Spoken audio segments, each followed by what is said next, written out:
Well, the good news is the spray that Luke gave us works really good for getting Plastidip off. Unfortunately, me being me, I wasn't going fast enough, so I went down to the local car wash and decided I was going to use their high pressure wand thing to get the rest of the dip off the car. It worked pretty good till it worked too well. Yeah. So the clear coat came off the car on these panels.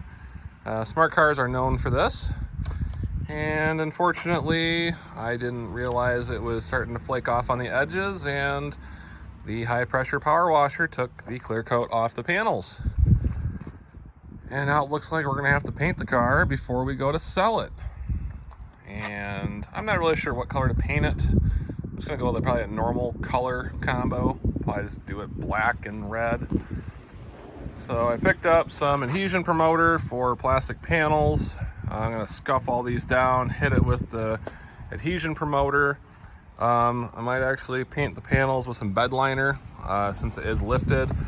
And also found a problem with the roof. I know I had mentioned possibly swapping it out, but I think we're gonna have to now. Good news is the blue kind of held up, but the chrome came out the front bumper.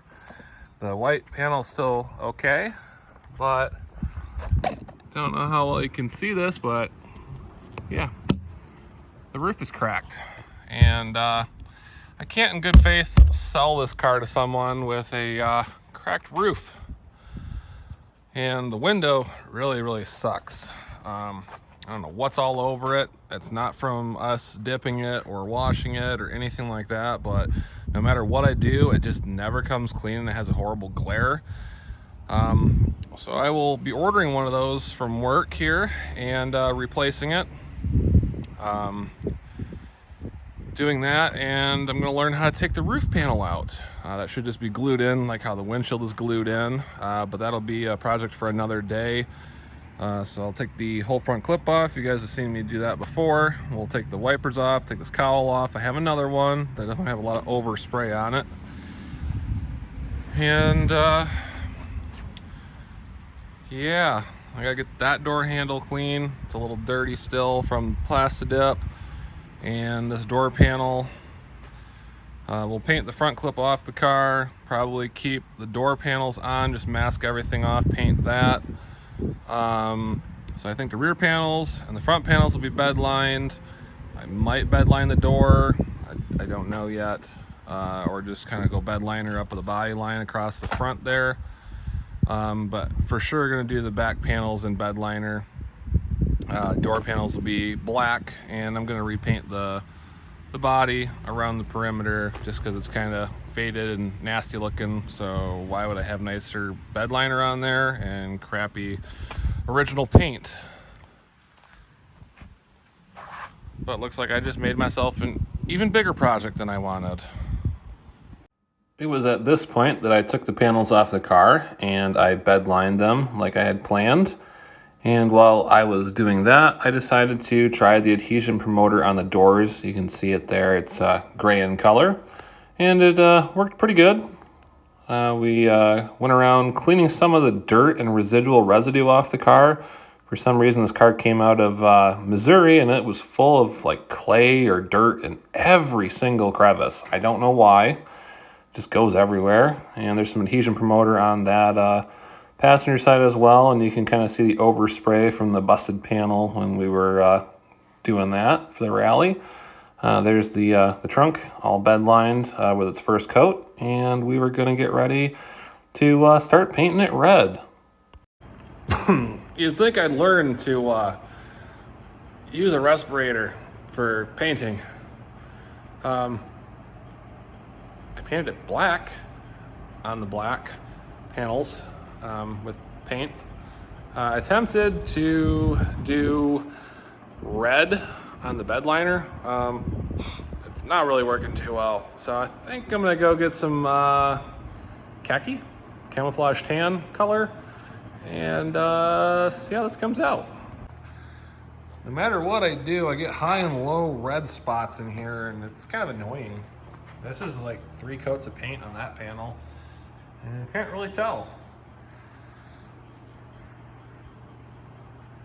I got bored, as you can tell. But I painted the cowl black. It's plastic paint, so it'll hold up. And shot the body black. It looks okay for a rattle can. It's actually a bed liner from about this line down on both sides, just to give a little more protection once the larger tires are on. I'm waiting for Little Big Supply to call me back so we can get some fender flares ordered up to make the front end look a little nicer. I've got different wheels for it we're going to put on the car, and we're going to be ordering some mud terrains for it.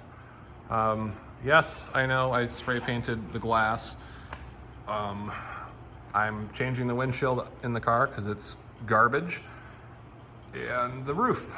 I was waiting for the new roof panel to come in, and we're going to learn together how to remove that. But all in all, I can't really complain with the way it's turning out. For a rattle can paint job, it's not horrible. It's not the best, but hey, it's cheap. As Uncle Derek would say from Vice Grip Garage, we're giving it the Craigslist rebuild. That actually did that okay. Well, hopefully in the next 2 weeks, it'll be done. The new roof on it, the paint job, and the lift kit is going to be fixed. Little Big Supply is going to call me so I can get the flares. And we're going to get some spacers for the front to give it about a true 3-inch lift in the front. And we're going to do another inch or so of lift in the back with another subframe spacer. All right, well, we finally got around to using that khaki Rust-Oleum paint on the panels, and it was definitely worth it. It covered so much better than that red, even with 1 or 2 coats. You can see the front clip there is in 17 different colors. I took it off the car to start doing some other things. Gave it another coat of black, and there's the hood. The hood was the only part we really did not bedline other than the door panels, just because it can hold a lot of heat in, and we just wanted to make sure the car could cool down properly. There's this side shot of the door. After the first coat, definitely needed to go over it again with another coat or 2 to make sure good coverage. There's the finished rear panel, and the rear clip is all ready to go back on the car. And there's just a side shot of the color contrast for you. Front clip got bed lined, and we kept the grille black. And started reassembly. Got that rear panel on there. Still has the old roof panel in, but we're going to get that changed out here pretty shortly. Had to test fit the front end after I realigned the doors, and everything was fitting pretty good. Next, we ordered up some tires from a place called Tire Recappers out of Texas. These are the tires that we used. Even though it's a 195, it's about the size of a 205 height, but they were definitely worth it. Got our new roof panel ready to go in the car from the salvage yard, and all the glass taken out of the car. I was going to drive it around for a while with no glass in it, but decided against that for ease of not having to move everything around inside.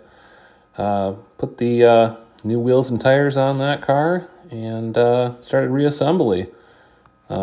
Eventually, we put the glass back in it after a couple days, just running around doing other things. But the windshield and that see-through polycarbonate roof was definitely worth the change. It changed the whole look of the car, and ended up taking the door panels off.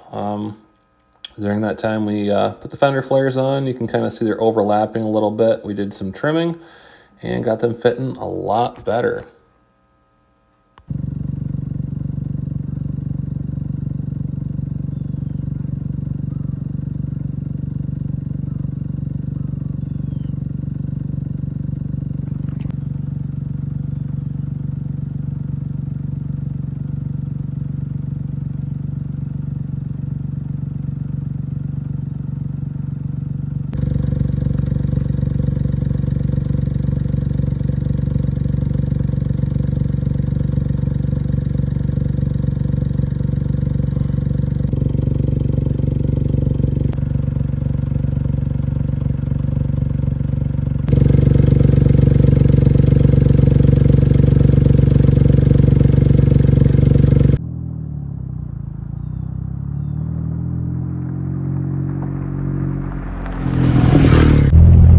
appreciate you guys following along with the video of the transformation of this car from parts car to lifted car to no wheel to tubular doors in there somewhere to the Detroit Special, Lemons Rally, and now a lifted off-road machine.